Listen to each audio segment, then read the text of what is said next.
Hey guys, welcome back to another episode of the Mind Muscle Connection podcast. Today's a Q&A episode, and I have 3 questions I want to dive into. But first, before I dive into that, I just want to go over a few ways you can help support the podcast. So first, if you are sick of just focusing on weight loss and instead want a body recomp, then my one-on-one online coaching program is for you. I help you lose body fat and build muscle with my body recomp training, nutrition, lifestyle methods.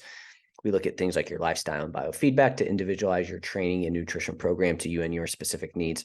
There's also at least 1 to 2 bottlenecks that we figure out outside of the training and nutrition protocol that are keeping you from seeing the results you want to see. If you're interested in finding out more about this, the link to find out my services is in the show notes. You can also reach out to me on Instagram if you have any questions, and we can go from there. If you aren't interested in full coaching, I do one-on-one consultations where we troubleshoot any issues you have and or map out a game plan for the next couple months. If you want to learn more about body recomp, I have my masterclass on body recomp, what it is, how to do it. This is completely free, and you can find a link to that in the show notes. Second, if you haven't yet, follow me on Instagram, Jeff, HOEHN _, and that's where I'm most active on social media. If you have any questions or anything like that, you can send them to me there, and that's the easiest place to reach out to me. And then lastly, if you found this podcast to be helpful in any way, if you could leave a rating and review, and that will help more people find this podcast. Again, I appreciate everybody that listens to this podcast. So with that out of the way, I want to go over 3 questions today. The first one is, why am I so hungry the day after eating more than normal?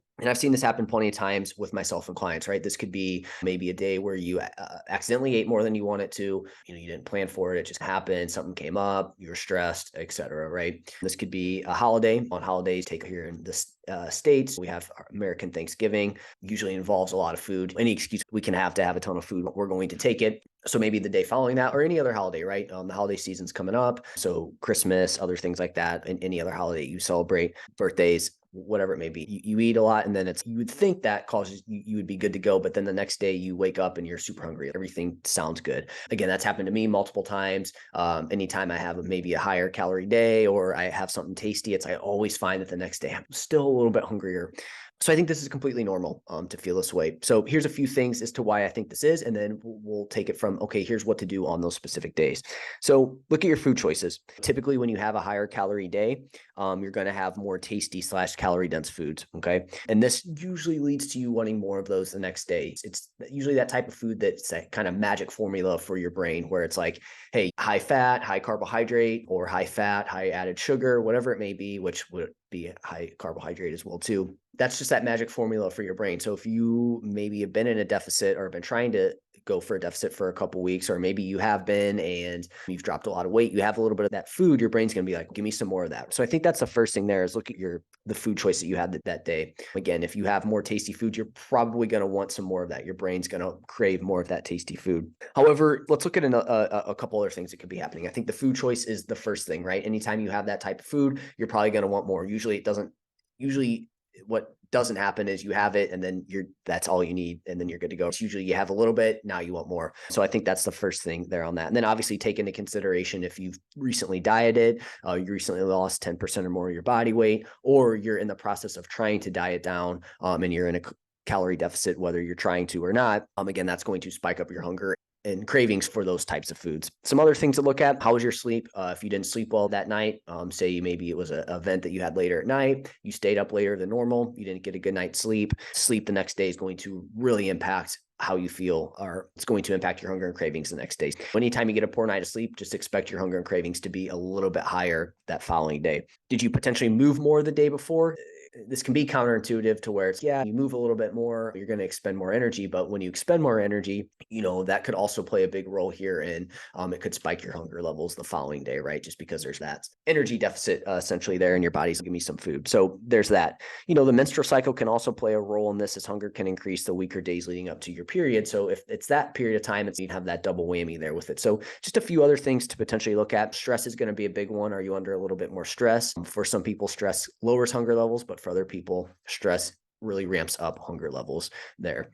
Those are the big things to potentially look at as to why that happened. Again, I think it's mostly the big issue is going to be the food choice, food quality there on that. That would be the main thing to look at. So what I want to spend the last half of this question going over is, okay, so say that happens, what do I do now? And so how do we manage those days when you're extra hungry? And again, you can use this for any day, but this can be especially helpful the day after a holiday where you could be more hungry than normal. And we've all had those days where you could eat everything in sight and nothing really seems to fill you up. Sometimes we can't control when it happens, but luckily there are some steps we can take to manage these days to reduce the damage it can do there on that. And so obviously with clients, one of my main goals nutrition wise is finding ways to keep a client feeling full so they aren't ravenous throughout the entire day. So these are strategies that I will implement with clients. So I just talked about, hey, the day before. So the first strategy we can do here is stay active. And again, I just talked about how increasing your activity could lead to higher hunger levels. However, if you don't move at all, that can also spike up your hunger levels and cravings. So there's kind of this Goldilocks zone, right? So when you're more active, you tend to regulate your appetite better.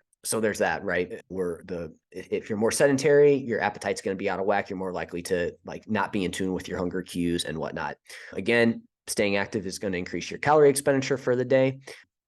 And again, there's no science to back this up, but I think part of the reason you eat less when you're active is it's just less time you are sitting around bored. So if you have a day where you can't seem to stay full, get up and move. Now, again, you can take this too far and move too much, and now your hunger is going to spike up. So again, there's that sweet spot where if you're under 5,000 to 6,000 steps per day, maybe that's a day you move a little bit more. If you're over 12 to 15,000 steps and you're still super hungry, you probably maxed out the movement side of things and it's going to come down to the nutrition side. But at that point, anything more than 12 to 15,000 is probably going to increase your hunger levels. So just be careful with that. Second tip, reduce snacking / focus on meals. Most foods you snack on are going to be those calorie dense foods that we talked about. And those are really only going to increase your hunger and cravings. They don't fill you up. So you just want more and more, right? We just talked about that. If you have that the day before and then you continue that the next day, you're eating these snacks, these calorie dense foods without eating full meals, you're going to feel like a bottomless pit and you can just keep eating more and more. So on days when you are extra hungry, focus on full meals and stop grazing throughout the day. If you're just grazing throughout the day, you're never going to get full. And if you also graze on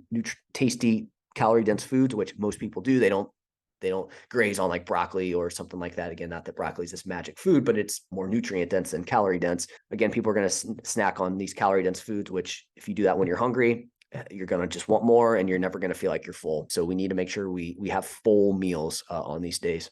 You can increase your protein and veggie intake for the day. Protein is very filling.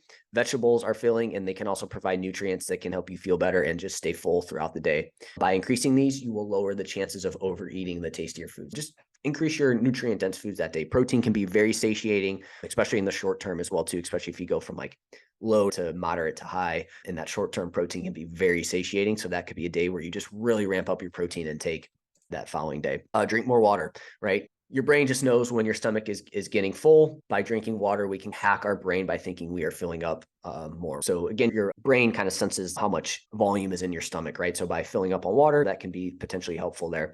Water makes you feel great and keeps you hydrated. So by drinking water, we are also ensuring we are not drinking our calories, which don't keep you feeling full. So that can be a way to displace calorie dense drinks as well too. Making sure you're staying hydrated there, especially if the day before, maybe you didn't drink as much water. Really slow down and enjoy. A lot of times you can't seem to get full is that you're just eating too quickly. Maybe you did that the day before and now it's the next day and you're still just eating your food super quickly. It's going to be very challenging for you to get full on that. And also usually if we're consuming more tastier foods, snacky type foods, those are easier to eat quicker as well too. So you can eat those with not much thought, eat quickly, and then boom, it's also going to add to your hunger and cravings. So it's this trickle down effect. So eat at the dinner table, undistracted, and slow down that day. Take 5 to 10 minutes to do something for yourself. Do something that just gets you to slow down for a few minutes. This can be breath work, listening to calming music, journaling, something creative.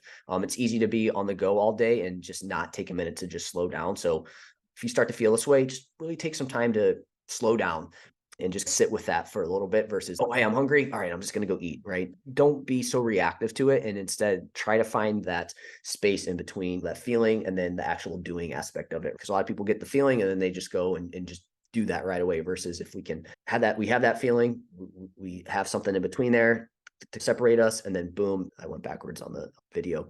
And then that way you just are in a much better position to make a choice versus just being reactive to it. And then lastly, bonus, increase your caffeine for the day. Caffeine can help lower your appetite. It can also give you extra energy to be active for the day. However, there are 3 caveats here with caffeine. Don't do it too late in the day as this will negatively impact sleep. So that's not great. So be careful with that. See how you respond to caffeine. For some, too much caffeine can increase anxiety and other adverse side effects like being jittery. And then 3, be careful to add in caffeine drinks that have a lot of calories as this can increase your hunger as well too. So just a few things you can do there to help with managing that day if you're super hungry. But hopefully that helped you realize, okay, here's why I might be hungry the day following eating more food, and then here's what I can do about it. So you can obviously work on that. Cool. So second question is, should you eat protein within a time frame upon waking, or okay as long as spaced around your workout? So yeah, I think this is a good question. And this comes down to protein timing and the importance of it.